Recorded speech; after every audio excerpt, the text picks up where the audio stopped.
Good afternoon. Good afternoon. We're here with another exciting episode of PTC Live. I'm Steve Coleman, and to get right to it, we have a spectacular new guest, our new college president, and I'm going to ask her to introduce herself. Go ahead. Well, I am excited to be here. My name is Dr. Hope Rivers. And as Steve just mentioned, I am new to Piedmont Tech. I'm excited about being here. I'm the third president of the college. I am the first woman, and I am the first African American. So really excited. And we're excited to have you, Dr. Rivers. It's been a process as we were holding on and going through the process. We're excited about all the things that we were hearing. And of course, being someone who's been around the state and knows so many people in the roles that I've held here at the college, I had people saying, you guys just got a gem. You got the best person that could possibly have been there. So we're excited about it. And I'm going to go right to the questions. And the first question is an easy one. Where are you from originally? So I am originally from Whitmire, South Carolina. And because you're from Newberry, you know that I have to make that distinction. Now, I am from Newberry County, which, of course, I'm very, very proud of being from Newberry County. But at the end of the day, I am from Whitmire, South Carolina. Great. And I'm very familiar with Whitmire. And in a brief conversation where you and I had, we share quite a few friends. Exactly. Yeah. So can you tell us a little bit about your education, the colleges you attended, and your degrees received? And as you do that, kind of lead us into how your career led you to Piedmont Technical College. Okay, yeah. For me, I attended the University of South Carolina. So it's very interesting because I went to USC to get my bachelor's degree in English. And I kind of thought, okay, this will be it, and then I can go off to work. Well, that didn't really pan out so well. So I was like, okay, so I'm going to need a master's degree. So I stayed around a little bit, working full time, but still staying around. And I got my master's degree in education. And then I kind of went off to work some and went on back to the university to get my PhD. So I got all of my degrees, some certifications, all of those things from the University of South Carolina.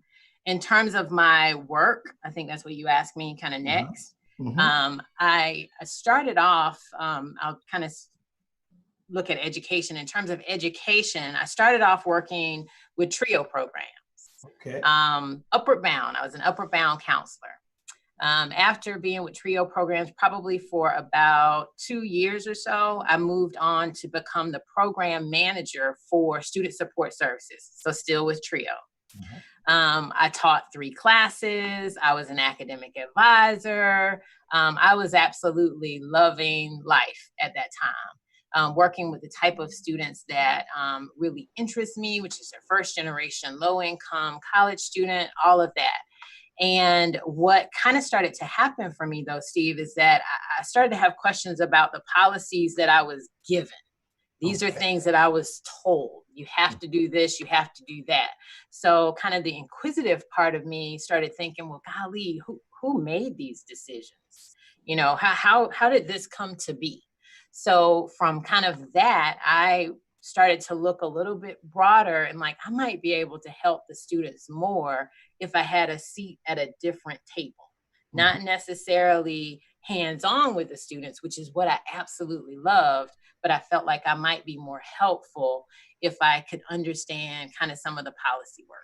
So then I started looking at organizations that would let me kind of learn that piece, which is how I got into kind of the technical college system and the technical college system office, because they are the kind of the administrative arm of, technical education. So that's how I ended up applying and started the track there. Wonderful. So it seems like even in your first professional positions, you were someone that was always looking to make things better and a tremendous student focus as well. Mm-hmm. And so you finally, you go through all the processes, you work with the system office for a number of years, in policy change, making decisions, and then you decide you're going to be a college president. And now you're here at Piedmont Tech. And so I can tell, I know that you did a lot of research on us. I'm pretty sure you didn't walk in here blind. You knew who we were. You knew what was going on. But since you've arrived, what have been some of your top priorities since becoming president at Piedmont Technical College? Well, I knew just kind of coming in that I was going to have to do a lot of listening and a lot of learning. So I knew that the role for me would need to switch, because when I think about my role as an executive vice president at the system office, at the technical college system office, I was doing a lot of leading and a lot of kind of research, and this is the direction that we need to go in. So coming into the college, I knew that I needed to sit back and kind of listen and learn and understand the campus culture, the true campus culture. I work with you all kind of from my position at the system office, but I was not on campus. And so I needed to also understand the community culture. So, and we have we have 7 counties that we are responsible for. So I needed to understand all of those things. So that's kind of been I would say my task at hand is making sure that I take the time to kind of step back and understand the culture of all of our communities and kind of what's going on campus. So you are 2 months in? Almost. Almost 2 months in. And you were speaking about the culture of the campus. Any insight into what you've learned about the culture? Can you give us an illustration, something that's illustrating that impression about who we are, what we are, and where you want to take us? Well, one of the things that I can say wholeheartedly in the almost 2 months that I've been here is that the culture is certainly warm and caring. It's actually refreshing, because sometimes from the outside looking in, you think that a campus operates a particular way, and then you get there and you're like, oh, not really. But here, I will say that I have really been impressed by how warm and inviting the campus is. And then I guess as an example, as I'm walking around from time to time trying to familiarize myself with the campus, I will see the students. So it's whether the student is working in financial aid and you have a financial aid counselor kind of standing back from the computer helping the student. I'm trying to maintain some social distance because of everything that we have going on, but you can definitely tell that the counselor is there working with the student and making sure that they get the things done that they need to get done. Or if I've been in the Advanced Manufacturing Center, the Odell Center, and I've seen students in there working on their projects and doing the work that they need to do. Saw some dual enrollment students in that center. And then you see the faculty again right there, kind of moving them along and making sure that the students are doing what they need to do. So it's a feeling that you get of kind of the warmth and the inviting nature that the campus has. So I've been very, very impressed with that. That's great. I think we have fantastic people that work here. When I came to Piedmont Tech, I was coming from Daytona Beach Community College, which had 36,000 students and 7 campuses. And it was, to me, I always felt like DBCC was very impersonal. I was director of admissions and college outreach. So I was all over the place from New Smyrna to almost Jacksonville.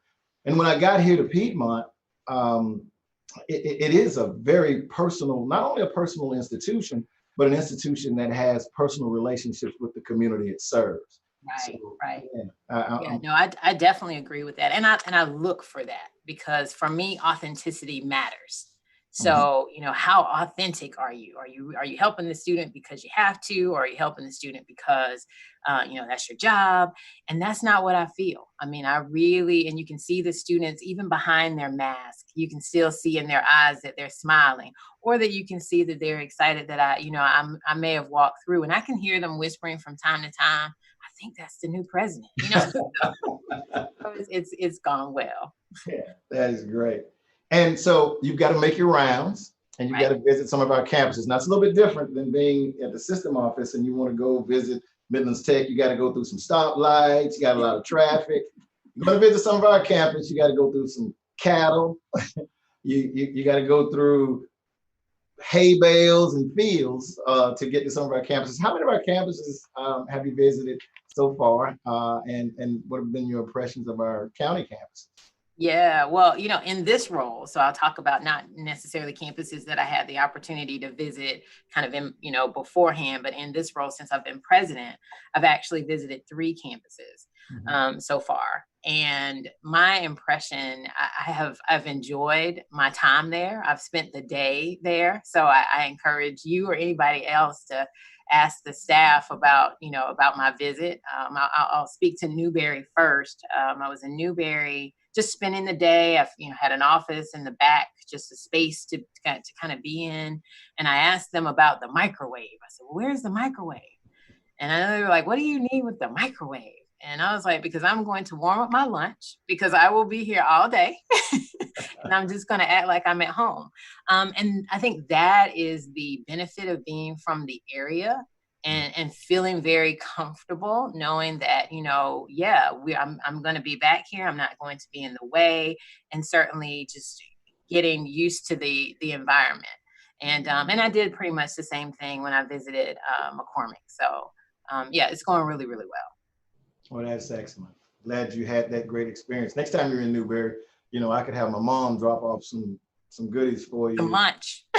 Lunch and some cakes. I grew up about a mile from that campus, so it's always good for me to go back there as well.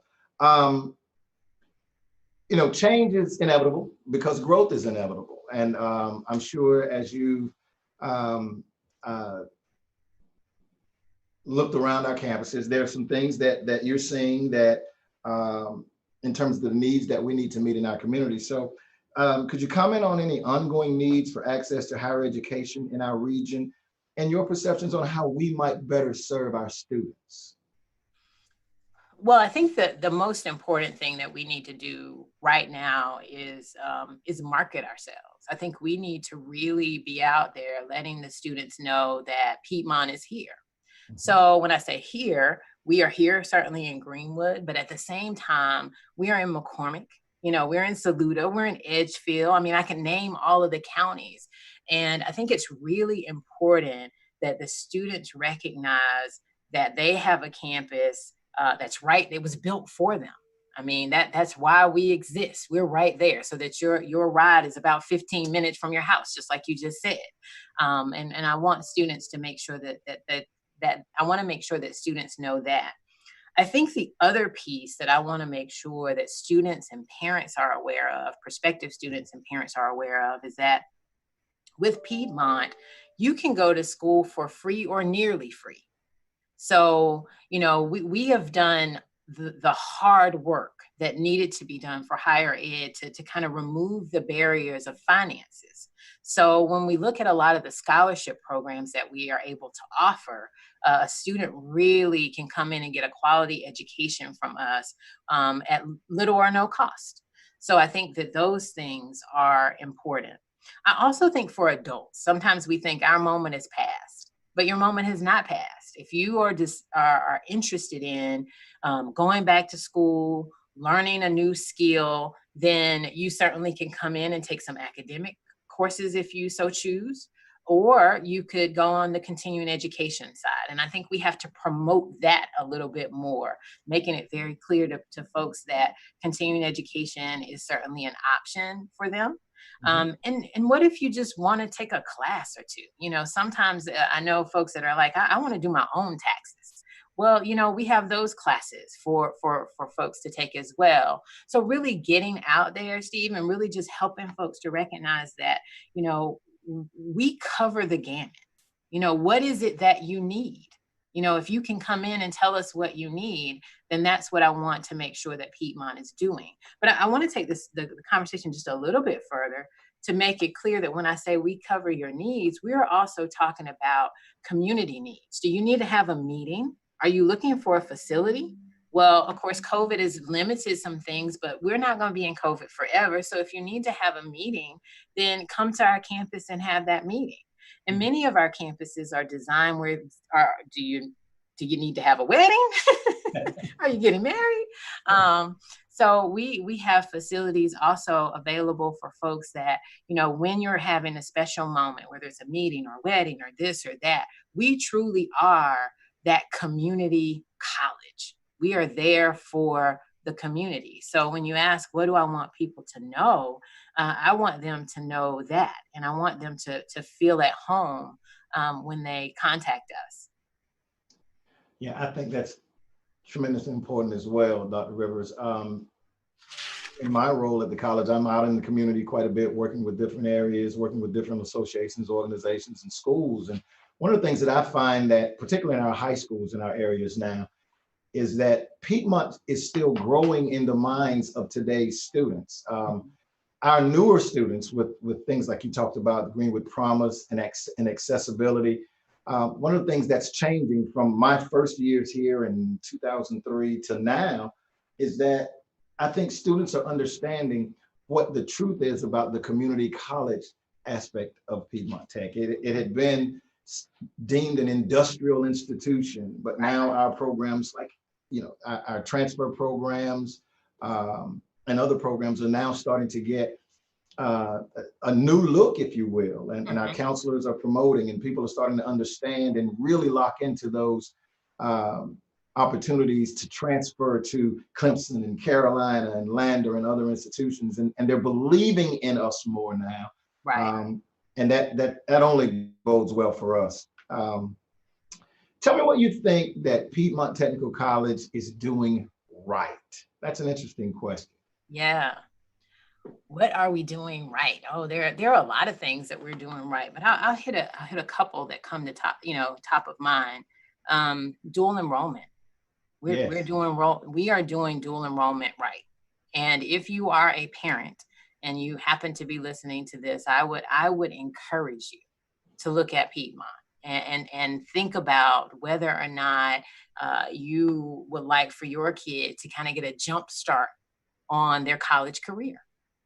They can come in, they can take the classes with us, and those classes will transfer on to a 4-year college or university, and they'll also transfer here to Piedmont Tech. So, it's really, that's a win-win. The other thing, and I'm going to say this just for parents, particularly some parents that are really into this, the weighting of dual enrollment is the same weighting that you would receive if you were taking an AP course or an IB course. So the student is not missing a thing.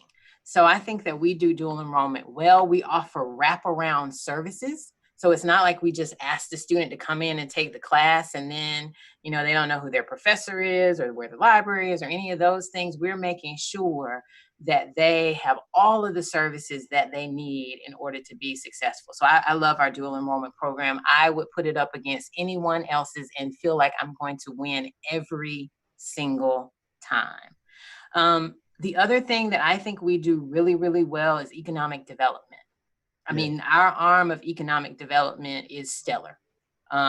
Just really, really smart folks in that area. They've been in that area for a while, and they understand what businesses need.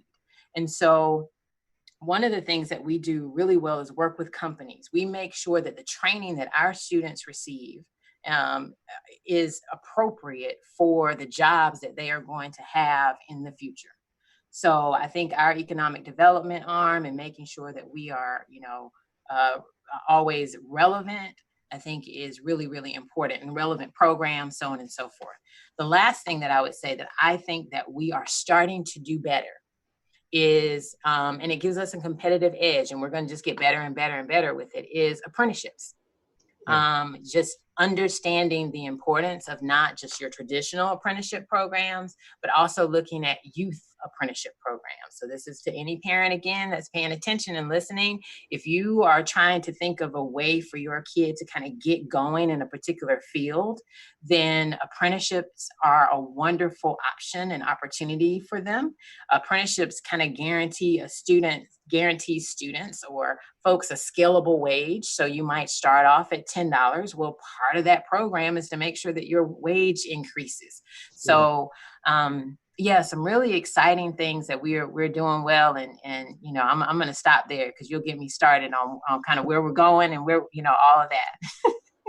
Well, it's great. I was one of the things that I touched on a lot, and I was happy to hear you. Definitely excited to hear your passion about it. Is our dual enrollment program. I tell people all the time that I had two completely different types of sons. I had one who he was just gonna get it. You didn't even have to bother him. But I had my other son that was kind of like dad back at that time. So he went through our dual enrollment program and walked in his college experience with 30 hours of credit, which really helped him keep his load down, particularly being a college athlete, and he's a Lander graduate now. And then we had my other student actually earned his whole associate's degree. Wow. And then decided to go to West Point, who doesn't take classes from anybody. So, but the it's still good training. Yeah, but the experience really, really, really, I could tell in my two young men that the academic rigor of our coursework and the relationships and expectations of our faculty really helped them make the transition into their college experience, and paid off pretty well. Right. You mentioned paid off. You mentioned it in another way, but I want to make it clear though those courses as well are free or virtually free. So we want parents to make sure that they are fully aware of that your student can come in and take those dual enrollment classes at no cost. Yes, ma'am. So here's a fun question. What do you want all PTC students to know about Dr. Hope Rivers? Oh, okay. Let's see. Because when you walk around campus and our students get packed in here and you're going to be walking through the halls, and what do you want our young men and women and not so young men and women to know about Dr. Hope Rivers? Well, the story that I try to tell often is that I am similar to them. I mean, that's the main thing that I want them to know. That, I come from a small town like many of them. I am a first generation low income college student like many of them. I received a Pell Grant to go to school like many of them. And I didn't understand the whole college environment. I didn't understand the vernacular. I didn't understand, much of what was going on. So I always like to use the example of, I was told to go to the registrar's office. And I thought, well, if I knew what a registrar was, then I might go to the office. But since I don't know what that is, then I can't really go. And then I don't even know what question I'm going to ask when I get there. Right. So I want students to recognize that it really doesn't matter where you start. It really does not matter where you start. Just keep going. Keep persevering, keep pushing, and know that your president is very much like you. I started off the same way, and I just kept going. Oh, that's great. Well, I mean, we've exhausted the list of questions. Is there anything else that you'd like to add? Anything else that you'd like to talk about that we might not have asked you that you want to get across to everyone that's listening and community members? Well, the one thing that we didn't hit on that I'll touch a bit is just our programs. Sure. I want to make sure that, again, parents, our young and you call them, and our not so young students know that we have programs that are designed for transfer, if that is something that a student chooses to do.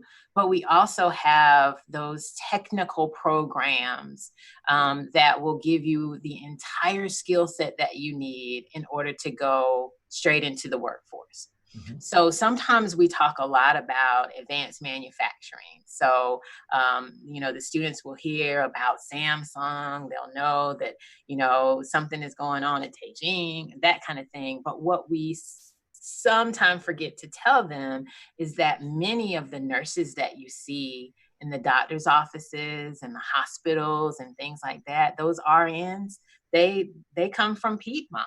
Those medical assistants, they come from Piedmont as well.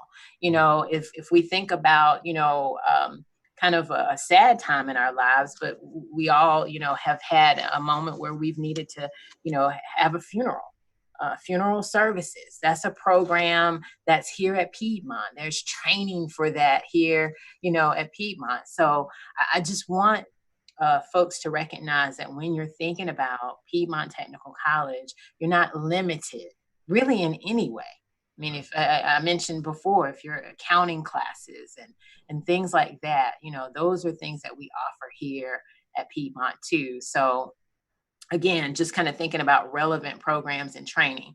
I guess my last point, and then I will see if you have anything else for me, is that the training that we do at Piedmont is set up in such a manner that you are going to be working on, I'm going to say, the exact equipment. And I recognize that my continuing education folks will say, okay, Dr. Rivers, maybe it's not the exact equipment, but it's really close.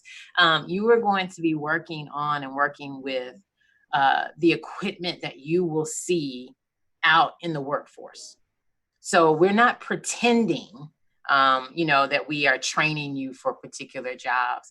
We really, really are. So you are getting kind of hands-on training. You'll be ready for the workforce when you leave us. So I just want to make that really, really clear as you think about kind of your next steps and that kind of thing. And last, you're never too old. It's never too late to decide that you want to do something different. It's okay. I encourage you, if you're kind of toying with that, I say, come on back, take a class, and then let's just see what happens. Well, I was just looking at is there a question on the screen? A student asked a question. I may go off the screen for a second. I just lost it, Russell. Well, we'll just have to continue. Maybe we'll get that question again. Well, actually, I saw it. Can you see it? Okay. Because, I'm fast. I think they ask, what inspires me?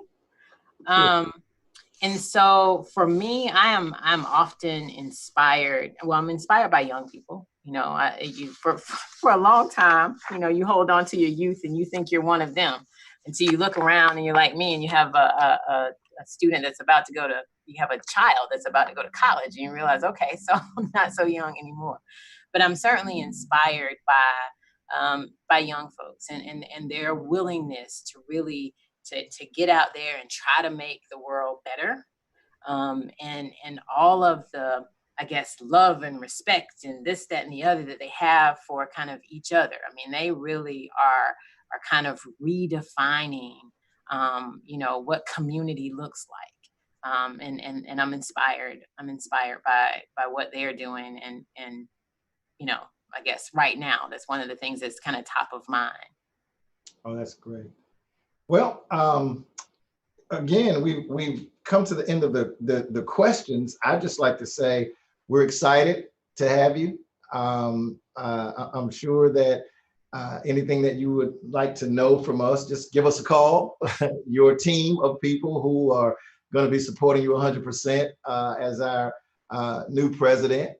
And if there's nothing else, we've come to the end of this wonderful presentation, and you just going through this fantastically. You act like you've been talking to people before or something. Act like I've been interviewed before. How about that? You act like you've been interviewed before.